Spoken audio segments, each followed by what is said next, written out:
What's up, everybody? This is Zach Marzo here with Melman Podcast. David Melman. David is here as usual, David Melman, and we have awesome guests today. Super excited. We've been looking forward to this. Raphael Assuncao goes by Hafi, if you know him well, and Dr. Jin Jiang Li is certified chiropractic sports physician with Health Rock Chiropractic. And I'm super excited to have them on. One, they'll go into a little bit more about how they know each other, how you guys, met. We work with Dr. Li, Melman Law Group.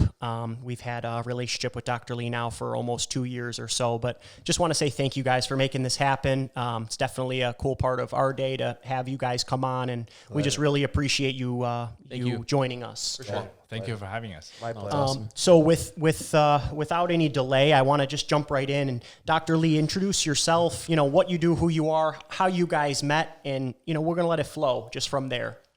All right. So, hi, everybody.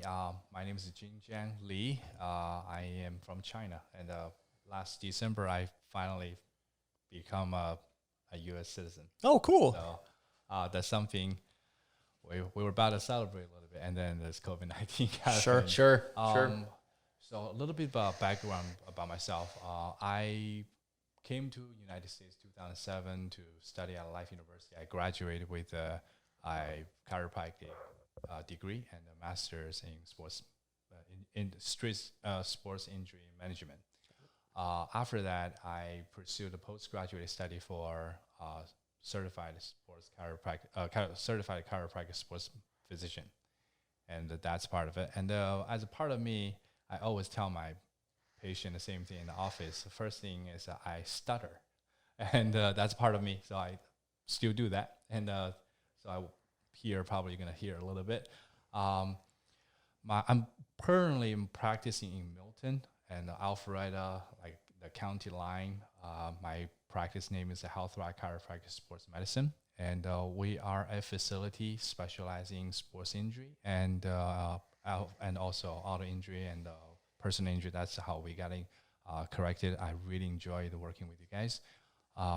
So I've been practicing since December 2011, and so it's almost 10 years, and I'm very excited about it. At our office, we provide a completely comprehensive, individualized treatment for regular patient, semi-professional, professional athletes. And from there, we will provide all aspects of assessment, ongoing support, and even some video analysis of technique-wise in the case. And we work with coaches, trainers, and individual athletes to improve their performance and try to reduce the risk of injury. So that's what we specialize for. And so right now, we're also a part of an extension faculty for Life University. So we have intern doctors to be able to kind of have a hands-on to work with athletes on the first hand. So providing ongoing support for lots more excellent students that they're about to graduate and join the practice. Sure. And, so that's what I do. Cool. And how did you guys meet or, kind of get to know each other, from the beginning? When did that happen? I'm very grateful to being able to meet all the Assuncao brothers. That I think we are right next door, right? And we are neighbors that practice. And so when I came back from Singapore back in 2017 and 2018, that's how we started to kind of introduce each other. I attended one of their belt ceremony. Nice. And it's really eye-opening to see a total different mixed martial arts and jiu-jitsu, which is quite new to me. And then so Hafi and Freddie and Junior, they're all there. They're so welcoming, great, amazing guys, amazing professors, and just helping students of getting better and better. And that's how I got connected with them and I started working. Yeah, Hafi, tell us a little bit about Ascension, what your brothers are doing over there, because David and I were talking, and I didn't really know what it was like. I mean, I thought you trained there just for your everyday gig. I didn't know it was like, hey, self-defense, anybody can go in there, because I'm ready to go in there and kind of get my butt kicked. Sure. As well, we were talking about that would be a sick something to do, because I've always wanted to, but I'm kind of hesitant because I don't want to get slammed on my head or kind of, but I know it's an awesome discipline and also an awesome workout, you know? Yeah, that's understandable. First of all, I'm Raphael. There you go. The Hafi, they call me Hafi. It's okay, you know, by nickname. And I'm from Brazil. And I've been here for a long time, you know, and martial arts has been in our blood and in our family. And we're happy to have met Dr. Li. First of all, he was talking about me a little bit, and then you guys now. The martial arts lifestyle, it's great. It's forever. We like to say, just because we came from like a lot of people know now the Gracie family. Mm-hmm. So our main source was from the Gracies, and I'm pretty fortunate. You know, I mean, I don't use their name or in that regard. You know, I represent my name. I'm a professional athlete, but the very source came from the Gracies. So we maintain the martial arts status as far as the gym, but in the gym physically, the gym environment is great. You know, you can come on in and have a great workout and learn something. It's very specific. Martial arts in all levels and all disciplines, very specific. But the gym is composed of 85% beginners and intermediate guys that want to have fun, and then the 10% are the guys that want to take it to the next level. So what's the age group? What's the youngest people you will see? Yeah, we have the majority of the students are kids as well. Okay.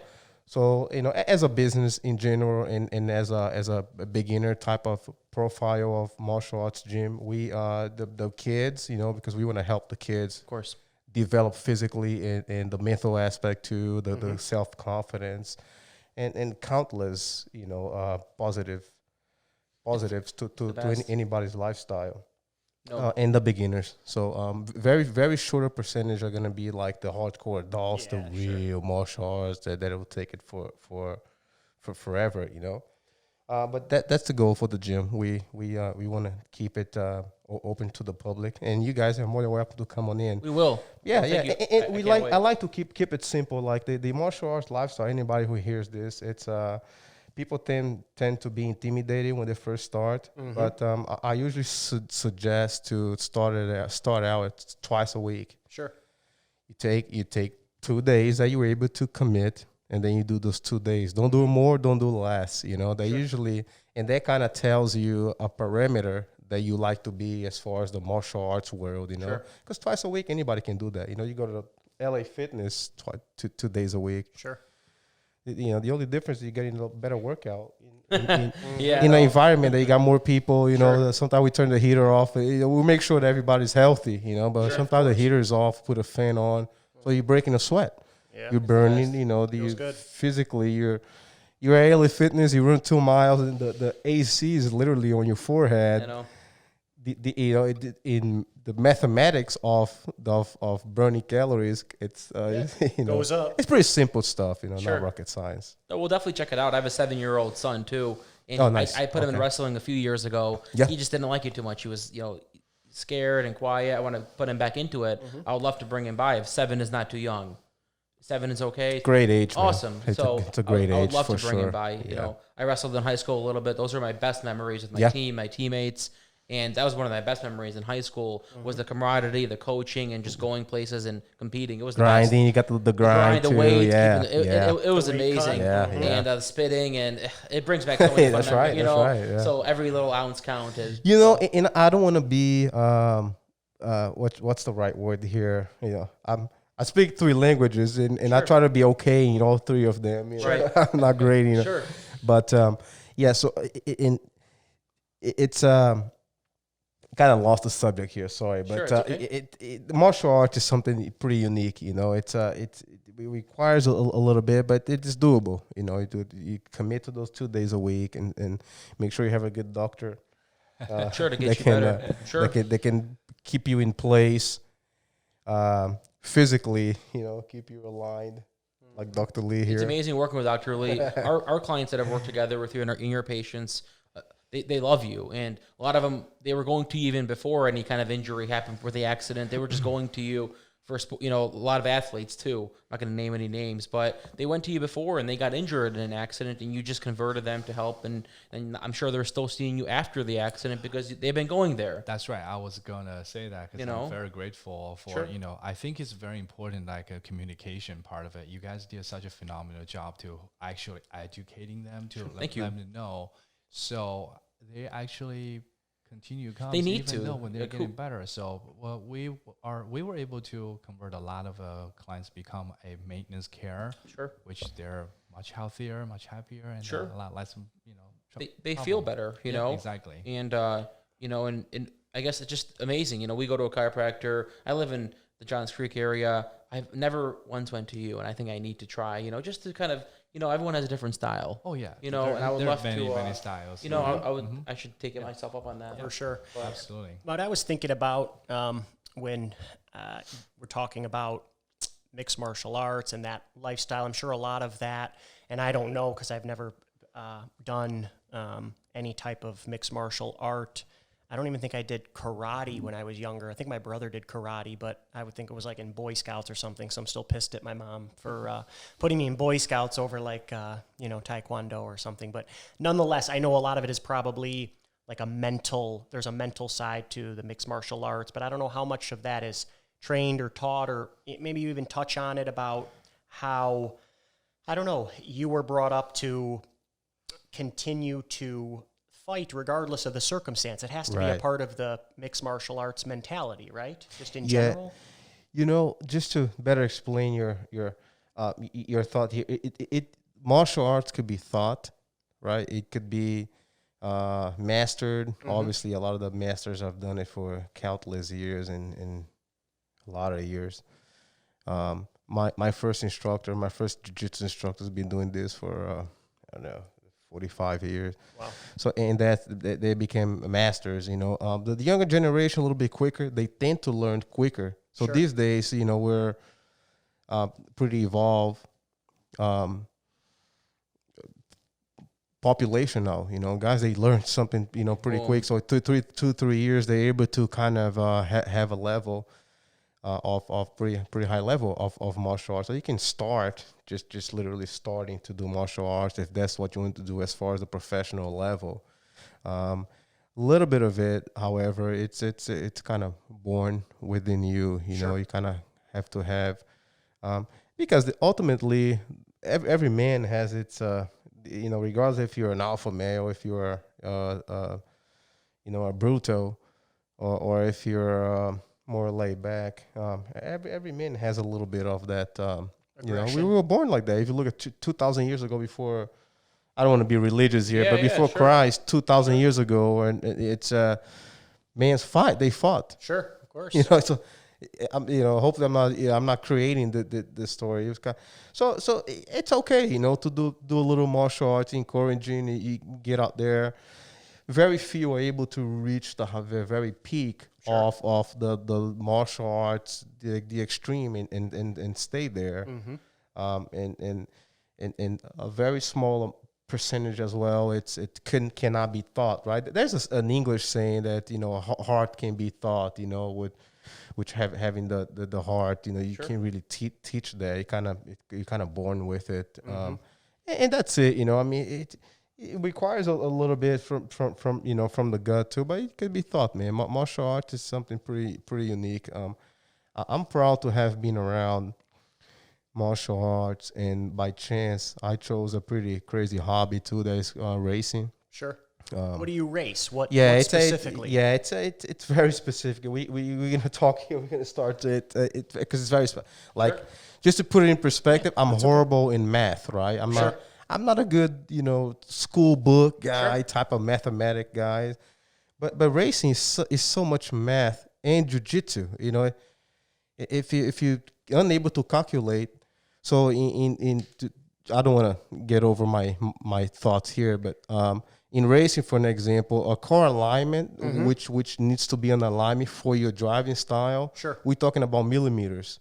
at 150 miles an hour. Right. So you start putting things in perspective and you're racing alone, Like I say, I'm not good in math, but you got 2 millimeters off alignment in one side of the car. I'm able to feel, how. Sure. So it's very specific.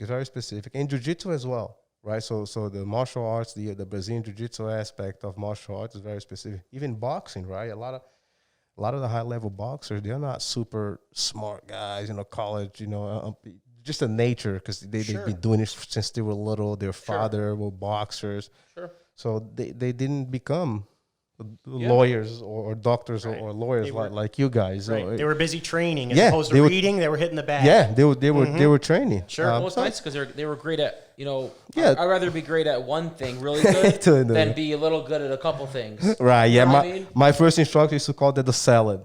Sure. When you become the salad, that's not good, man. That's not good. If you got one thing that you do, let's see you cook, right? You'll cook. You a chef. That's right.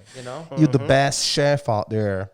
You got something. That's what it's about. Something going for you, Nowadays, like school and everything, there's so many different avenues to go in where you can be 10 times more successful than anybody that went to school. School isn't the only way out.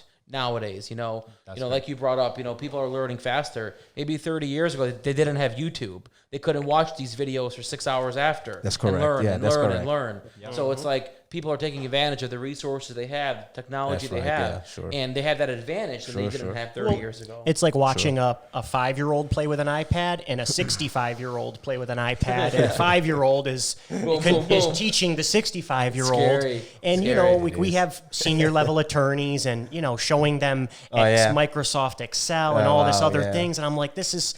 Like literally, the younger generation is going to blow by. Sure. And it's it's not their fault. They just didn't have those resources. Sure. And we just love business. That's what this podcast is about. Very nice. Our everyday job, whatever. Like we work it. I love it. But it's about business, and you're in the business because people are out there to indirectly take what you have, but not in a rude way. It's life. There's competition everywhere. That's right. So we have two incredible people here that a business owner of your own.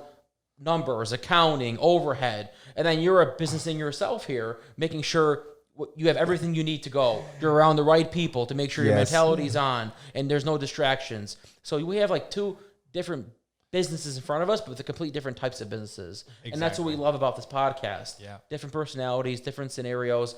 And you brought up the word commitment when you brought up even people going there for a hobby, which it triggered to me to think how dedicated you are. And just to use that word, and even if you're going there for a hobby, make sure you're committed in every day, committed in business, committed in what you do. And like you said, eventually, it doesn't get easier, it can get harder. And you're doing it. And I think it's, for us, we can grow, we can scale. And for your business, how do you adapt to when it gets harder, when, age is there sometimes compared to a 19-year-old?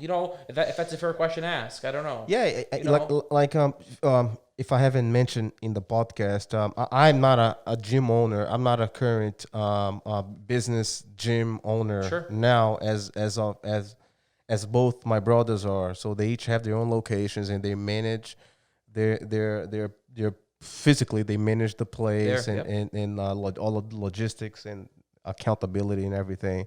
So they run the business. I'm just the outside guy, but they're my brothers, so I can look at from an outside perspective and see, how it.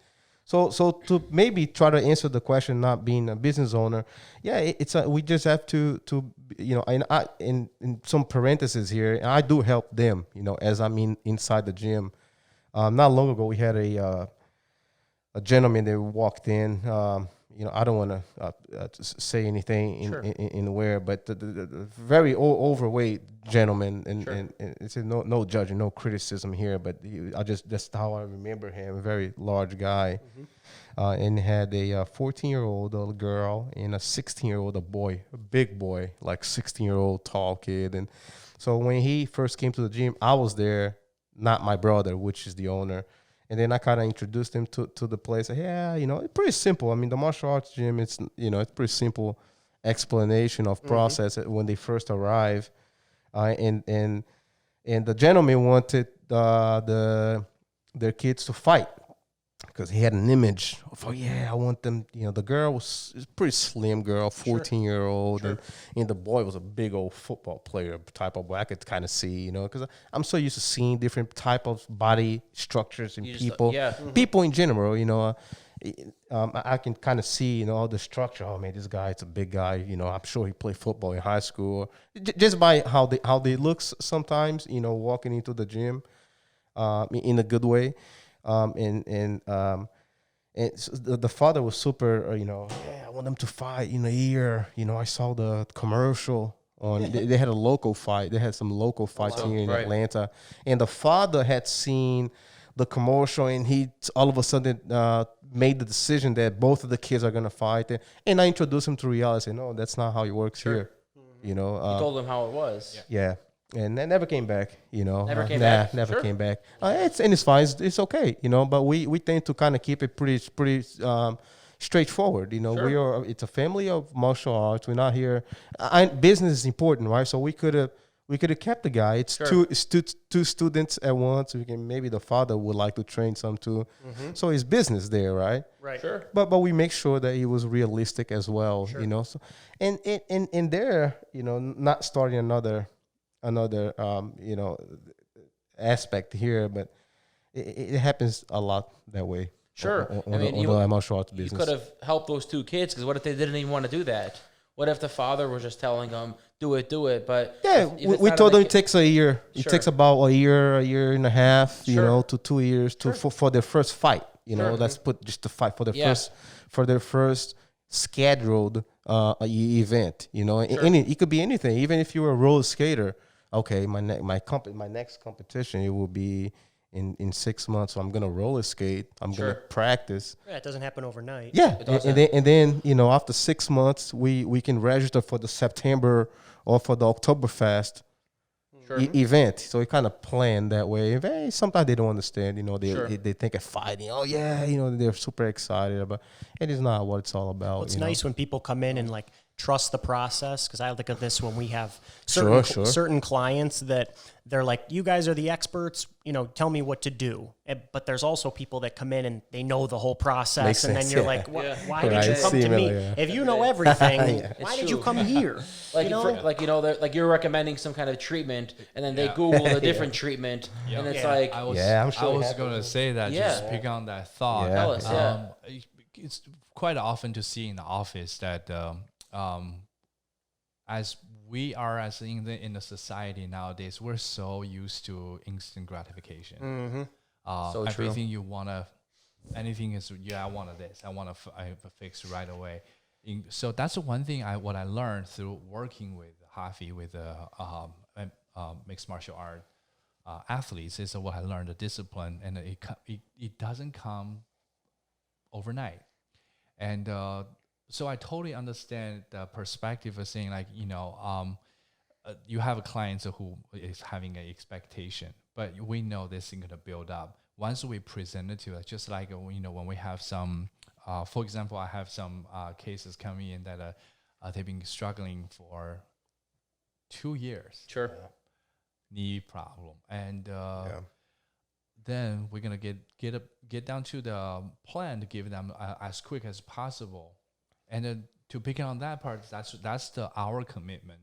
And even during the COVID-19, our commitment is really about everyone else's safety. Our job is really about everybody's safety, so they can be safe to play sports, they can be safe to work, they can be safe to do anything with not too much risk of injuries themselves or losing opportunities. So coming back to the knee problem, this gentleman will have to tell them, okay, this is going to take this long. And he was like, but, there's some kind of a quicker treatment stuff. I was like, we understand, but let me ask you a question. How long have you had this problem? And let's put into perspective. And then how long are we, we're talking about a week's plan versus to solve a year's problem. And once they kind of get understand that, and it's a lot easier to actually to treat and to have a better results, because of, as a physician, we kind of don't really have the time to wrestle with doubt in person mindset. Sure, that's a good point. Versus we already have a very confusing problem.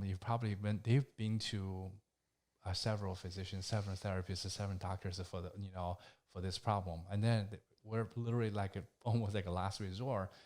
By no means we're saying it's just a miracle kind of a thing, so we can't promise anything. But our commitment is making sure provide the best care and the most appropriate care, so that you can get back on track as soon as possible. So told them that, put into perspective.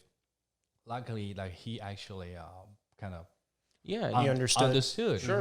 And then it got better. Got better. Yeah, but again, we have to be Shortcuts okay. don't work. Exactly. So Like then we have to shortcuts. kind of be okay to say we're highly specialized in certain kind of treatments, and we hate to see somebody leave or not being able to help them, but our commitment still remains the same. And you know what? If you're committed, if somebody make a commitment, wants to get better, then our commitment is to help you to get better there. So with the teamwork, I'm pretty sure it's gonna happen that way, unless unless there are some other conditions where we have a great network to send to sports medicine doctors or orthopedic surgeons and stuff like that. So it's definitely gonna work. Sure. But it's just really challenging to understand or to make everybody It's your brand. It's who you are, exactly. and it's like your brand. Like you have a respect and loyalty to your own brand, and in our business, our everyday job, our clients will call us and they expect this big number they're going to get. Maybe if they're hit, they're going to get a big number, and we put them back down to earth, and we tell them if that's the number you're looking for, we cannot help you because we're not going to get. Like they call us right away. What is the case worth? Right. You haven't even been to a single doctor. Exactly. How are we going to tell you what it's worth? They want to hear a number. We don't tell them what they want to hear, and we don't. Honestly, we gently, and I use the word gently, move them over. Like if we can't connect, we're good. We have enough business to make sure my family eats and my family is comfortable, where I don't have to be desperate to make irrational decisions to get everything in, eat it, So it just shows you protect your brand. All you have is your brand. That's right. And that's why we're so big on our brand and being around the right people, and you only have one life. So I don't know. I'm big on that, and I get it. Man. That's a good thought. Yep. That makes sense. I think I have a question for Hafi about, and I asked you this a little bit earlier, but what, and Dr. Li answered this as well. David can answer it. What you wake up every morning, and you've been, you put in so much work over the years, right? Hours and hours and hours and hours. But what still keeps you going to want to wake up and still crush it, so to speak? We're always talking about let's crush it, but it's more not money. Money comes with hard work. It's kind of a byproduct, but it's more of like just feeling good about yourself and what you're doing and the accomplishment that comes with kind of the journey of hard work. Yeah, you'd said quite a few of the words there. The journey, the accomplishment, the hard work. That's pretty much one of the words there that kind of describes the everyday, waking up. Dana White, and I can say this because it came from his mouth, which the owner of the UFC, which is my boss, Dana, before my last fight, we had a meeting, and it's called the Dana White and the fighters only meeting. No translator, nobody, just him and the fighters. And he was like, "Hey guys, look, this is your opportunity. It's not a job. So that was kind of like, okay, maybe, and this was 2 months ago, which was the fight I lost. Sure. It was horrible. It was not it was not a good result for me. But then it kind of made me realize a different aspect as well. I'm like, okay, I put in all the work, and now, it's kind of like, it's an opportunity. So you got to be prepared when the opportunity comes there. Mm-hmm. But waking up every day, I'm still hungry right now, as we sit right now, physically and mentally, I'm still hungry, Amazing. And not just about the money, the paycheck there, but for that night, but just the accomplishments now, and improving that I can, get back to the top there and kind of having that, that strength, and it's still my career, even though I've been doing it for so long, but it's so different phases. COVID-19 made it a little complicated as well. I have no excuse there. But Still, I mean, as much as you don't want it to be one, it's still. yeah, and it seems like, man, it might be a motivation thing too. You know, this is my third fight that didn't go well. Second to last fight, I fought a tall guy, right, and I keep, you know, and this motivates me as well. I keep putting. You know, when we study and then we come up with a game plan, the specifics, the technique, people are usually, you know, it's a skinny guy, you know, and then when I see these guys in person, these guys are super motivated to whoop my butt. Sure. Mm-hmm. These guys are 6-pack, super trained, you know, high levels of investment, you know, financial investment into the training. Mm-hmm. These guys are like top. This last guy I fought is a former world champion. Mm-hmm.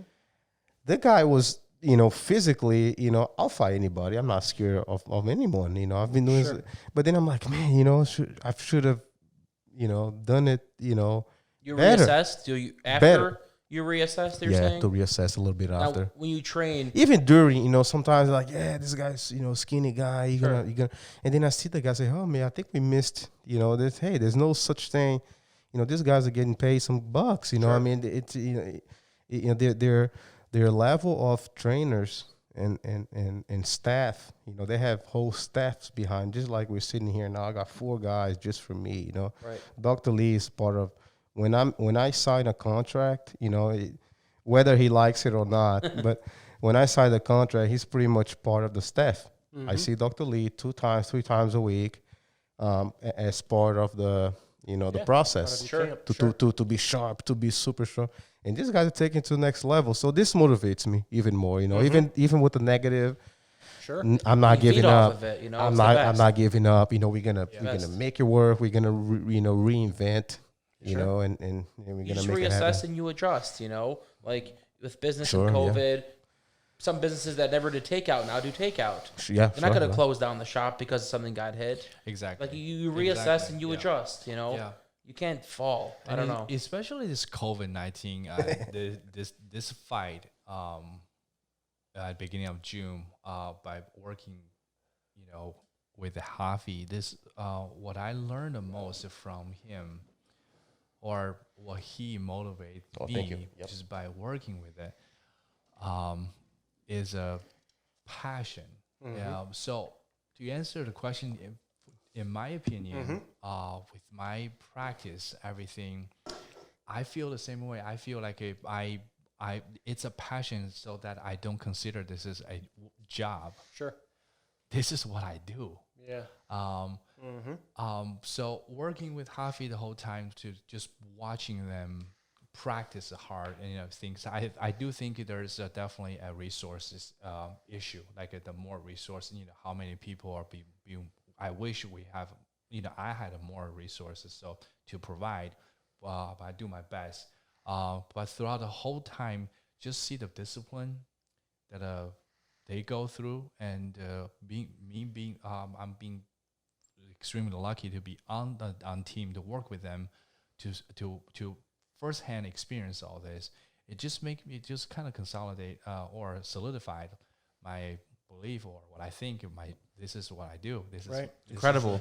I mean, so that you want to wake up, and you can't wake up to go to work. You can't wake up and say, okay, Hafi's coming this afternoon. Sure. This is what I'm gonna do for him and stuff like that. So you just kind of have to plan a lot of time. Mm-hmm. So I think that's the motivation part. It's very important. I can't imagine. I mean, half the you know, guys and women that are watching, you know, MMA, or if you're watching him and the discipline and the work they put in, like, that fires people up. That's why people watch it, you know? I mean, half the people that are probably watching a UFC fight are, you know, trying to, you know, roll with whoever else is in the room. It just, I don't know. There's something about it, but not just, you know, fighting, but it's the discipline and passion. And David and I talk on the phone all day long to our clients, and we walk around the parking lot. We have a lot of steps all day. We're pacing, like, to be working at a law firm, like, it doesn't make sense, but we got enough energy for I don't know the analogy I'm trying to make, but it's passion, man. If you don't have passion, it's got to be up there. It has to be. You have to, you know, like, his energy feeds off of you and vice versa. Exactly. And we feed off of each other all day, my team.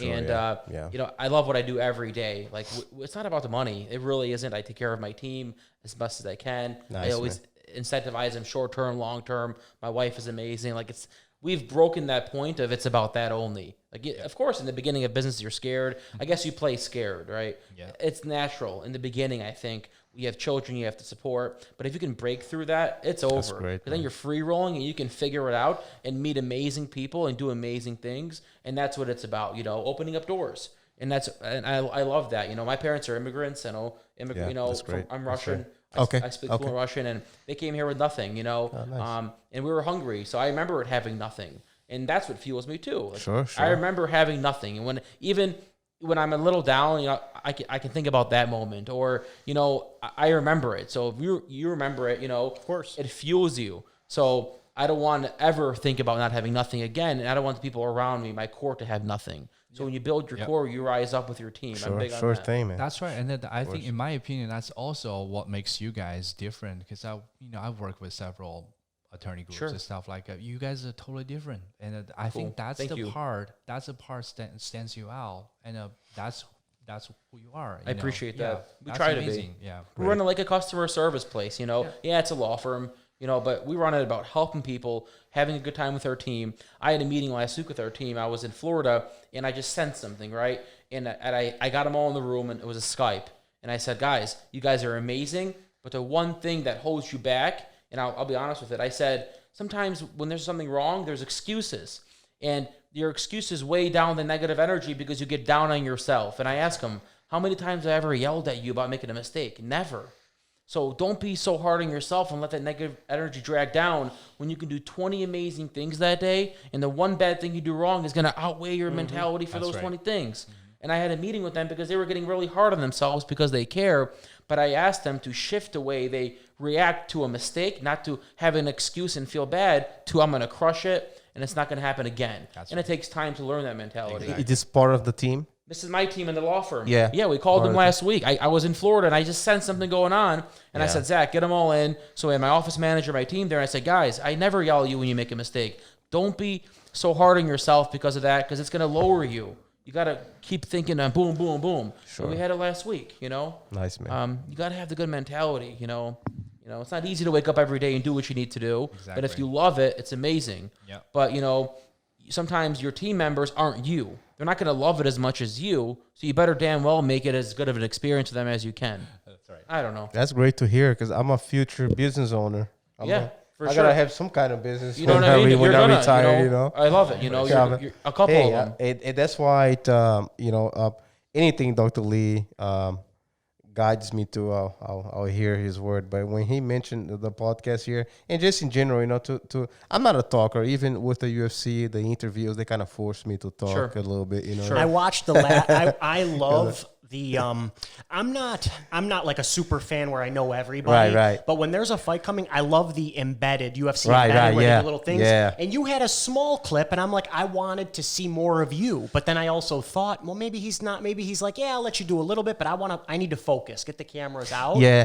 and that's something I need to improve as a mark, right? Mm-hmm. As somebody, because the guy he had the camera and said, hey, can you meet me at 2? And then I gotta go do Cody, and then I come back. So it's kind of like, oh man, it sucks. Sure. But at the end, I need it, like you just mentioned. That's the business side. Yeah. It's your name is out there more, because you could be there's some incredible, like I know one of the Russian girls, Shevchenko, in the UFC, kicks people's heads off, but she doesn't talk. She's not a big personality. So she doesn't maybe do as well because, they're trying to sell something, which sucks because it's all about martial arts. But like you said, it helps you, Yeah, and I'm grateful. I'm grateful for even the UFC, the bosses, because even my own family criticized me in the past in a good way. They're, hey man, you need to be more out there, blah blah. Right. And the UFC has done the opposite. Yeah, they said like, hey, we like who you are. Yeah, sure. That's awesome.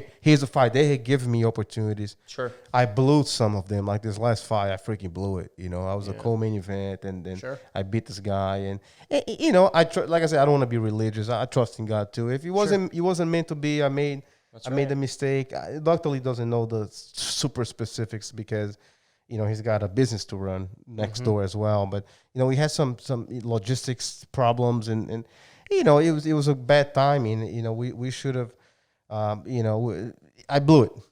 There's no excuse as far. This is the fighter mentality of me, because I'm still a fighter. If you look at it. I'm still hungry. I'm still kind of. I can feel it. I can feel it talking to you. And sometimes still being a kid, kind of just like the racing. It keeps me kind of young. You like the racing, I see. You like. It keeps me young. It's like I have the fire. You love that adrenaline rush. I mean, it's either the door of the cage is closing behind you and it's you and one other man, or you're going 150 miles an hour. You know what happens? I know that I hate the end. Right? It's like my daughter. She's 4 years old. She doesn't say goodbye, not even to her grandmother. Sure. Her grandmother walks out of the door. She turns the other way and acts like, I say, that's the way she doesn't like the goodbye, the stuff. And he's like me, I hate the end. Yeah. But it's going to end soon, and when it all ends, I'll shift my mentality. All this fire is gonna go somewhere else. It's gonna. You can still be a part. Training and kids. Yeah, it's amazing. I'll still maintain some kind of activity, obviously, but just the fire. Yeah. So I want to use the fire a couple more years. I can sense it, and I'm gonna be 38 this month, next week. Actually Saturday. I'll be 38 Saturday. Happy late birthday! And I feel great. I mean, awesome. Even after, just to explain, just more. I know it's kind of specific, and you guys didn't. This is it. Yeah, but I fought Saturday night on June 6th, right? On June 7th, a day later, I was home by 2 p.m. I told Dr. Lee this because I like kind of high. But by 2 p.m., I was home on my front door. I opened the door. Raphael comes running, Daddy, like nothing happened. Yeah, I didn't have one scratch in my face. Not even sore. I was touching my nose. I'm like, man, this guy cracked me in the nose. I had nothing. And then I asked God, I said, man, why did it happen like that? It was 1 second to the end. I was like, man, because I was planning the third round. Like, we have 3 rounds. Sure. So like I say, I'm not, everything's planned, right, on the fight. Because it goes by super quick. You have the adrenaline. So it goes by. I don't have any examples, but it just goes by so quick. If you ever go to I don't know, even maybe at your guys' job, you might be representing somebody, and then you look at the time, oh man, 40 minutes went by. So it goes by quicker sometimes when you're in the motion, when you're in the moment. Do you look at the clock when you're there? No. You don't look at the clock. So it's all mental. Everything is okay. I never look. You never knew time. I never look at the clock. I always wonder that because I always see it from the TV. 5 seconds left, 10 seconds left. People are and you hear the clapper. The clapper. And then they're getting calmer sometimes because maybe in boxing and things like that. Right. It's nice to know you never look at the time. You just keep going at it. No, we do look at time. So your coaches will scream a minute left. Right. But sometimes you get mixed in the moment. Sure. I remember before I lost, my brother had screamed, "Hey, flying kick!" or somebody say something, and then I tried the move, and then all of a sudden it was over. I was like, "Oh man." What went wrong, you know? Sure. But what I was trying to say is that physically I was great. So I didn't have any injuries, nothing. Which is the most important thing, right? 0. Because you could win, but have a sucks, torn ACL or something. Yeah, if you could be out for years. Sure. Years, very true. Yeah. Compared to coming back in a concussion, where Sure. am I? Sometimes you vomiting, and so you were taking the positive out of it because I was like, man, I was pissed because I wasn't injured. Right. If I'm gonna lose, and this is the fire in me, and if I'm gonna lose, right, you want to whoop my butt, Okay. But I feel it. Yeah. No, this is great. So I'll use the fire a little bit more, and being here with you guys is great because once I shift that thought, I'm picking up you guys' brain a little bit. It's gonna anytime, I love working with you, and you pick our brain. It's what it's about, Always. I was going to say that, for the racing clips and stuff like that. So Hafi always, try to share a little bit. Please. It's on Instagram, so we'll watch it. I'm gonna watch it after this. Yeah, I want to see. Cool. I've never seen. It's pretty neat. Sure. Really He said neat. it's pretty specific, so we'll take a look at it. Yeah. It's all about meeting cool people that you can maybe connect with, and you never know what doors open in the future. Yeah. That's what it's about. I believe it. Being with good people and surrounding yourself with I don't know, man. That's just my mentality. Like, yeah, sure. I don't know. You meet somebody. Next thing you know, you have an idea. They have the financial capacity, or they have the idea. You have the financial capacity, and it just Yes, sir. you never It's know, really man. It's interesting. all right, it's all exactly. on God's time, right? Sure, like you sure. say. So That's right, man. Yeah, this is awesome. I think 45 minutes. This Yeah, is man, we- incredible. we- It flew by like this. hell Yeah, yeah. he went You by know, quick. It was really cool. I could talk. I could talk all day. It always has to come to an end, right? We never like the end, Yeah. as Hafi said about his daughter. And I really appreciate taking the time, Hafi. Thank You you, could man. be Appreciate it. anywhere, Thank you, Dr. guys. Lee. You could Thank be you so much. anywhere. Appreciate it. Thank you. We really appreciate the support for Melman Podcast and just That's right. doing was a doing great cool time. things like this. So Yeah, You thank guys you have for a having us. wonderful rest of your week. That's it. Thank you. Did you want to throw anything in there Thanks, before we head out? No, I'm super grateful. Oh, cool. And, Awesome. and Yeah. the- You know, I'm so glad, and I'm looking forward, and for future. when maybe this we'll come video back. posts, I'll have Ascension's information out there Nice, if anybody's thanks, man. watching. Yeah, absolutely. Awesome place to be. And I didn't even know. I'm thinking like there's something like that in Alpharetta, even though Alpharetta is a popular spot. But I didn't, but I also haven't researched it. So anybody looking for a workout or a new discipline or a new hobby or yeah. passion, I'll throw that in there, obviously along with Dr. Lee's information, so we can get thank you. people, Thank you. make people aware of what you guys are doing I'm too. super glad to be Sweet. here. Yeah. Thank you guys. Thank you. Thank you for Appreciate having it. me, man.